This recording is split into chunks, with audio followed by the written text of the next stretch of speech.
Once again, our president has made a comment about what's going on with Iran, specifically what's going on with the Straits of Hormuz. We'll show you his recent comments, which essentially said to Iran, if you shoot at any ship trying to get through the Strait of Hormuz, we will, in response, destroy one either bridge or power center, including bridges or power centers close to the capital, Tehran.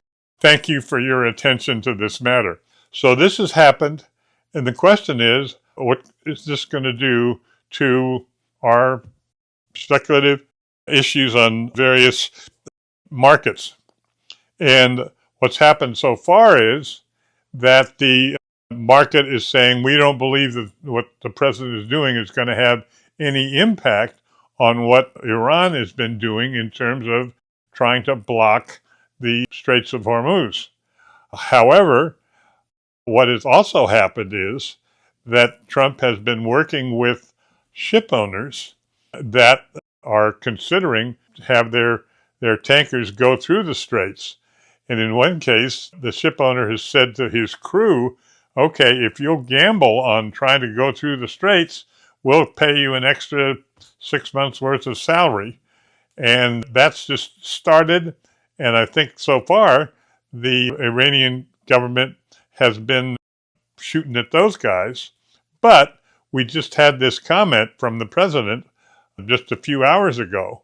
So my attitude is, all right, let's see over the next few days whether what Trump has just announced will in fact cause Iran to stop trying to block the straits by actually shooting at various ships that are trying to go through without their permission. Another important factor on that matter is that, as you probably know, for the last 10 days, we have been degrading the ability of Iran to shoot at things in the Straits of Hormuz pretty powerfully.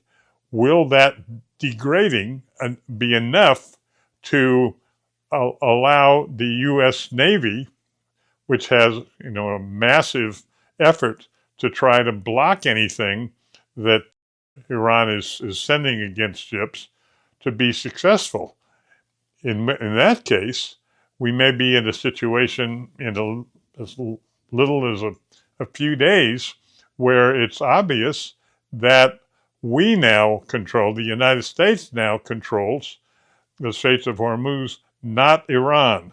And as I've said in previous newsletters, that's been up in the air, and as we speak, it still looks like Iran can block successfully traffic coming through. So what's going on right now is a fascinating process because as a result of what Trump has said and done in terms of degrading Iran's forces in the Straits of Hormuz to impact and damage the ships that try to get through, that could be a major change. And what, of course, the change is, what's going to happen to the price of oil? If we're chatting, or I'm chatting, a few days from now, and in fact, what Trump is trying to do has worked, that we have control over the straits, then the major factor is the price of oil, which recently has revved up dramatically, will turn right around and drop down back to the low levels. On the other hand, if what Trump is trying to do is not successful and the Iranian forces, the so-called IRGC, is successful in causing all ship owners to say, we can't risk getting through the Straits of Hormuz without Iranian permission, then we're in a very different situation. So I think that in a short-term basis, it's a very unusual time because we shall see whether the recent efforts by the United States, which, as I understand it, the size of the efforts to degrade the Iranian entire economy is the greatest wartime factor that we've had in decades. And so we shall see. And you may recall that in the last 10 days, we've done some very important things for the Iranian economy overall, such as destroying the bridges on railroads that go from Iran to the east, meaning can get the logistical supplies from China and Russia by railroad. That is now gone. Similarly, there have been some decline in the amount of power, electricity, that Iran has because of evidently some initial efforts to cut down power stations, which Trump has said he's reluctant to do that, but we shall see if he will. So therefore, hold on to your hat and see what happens in the Strait of Hormuz.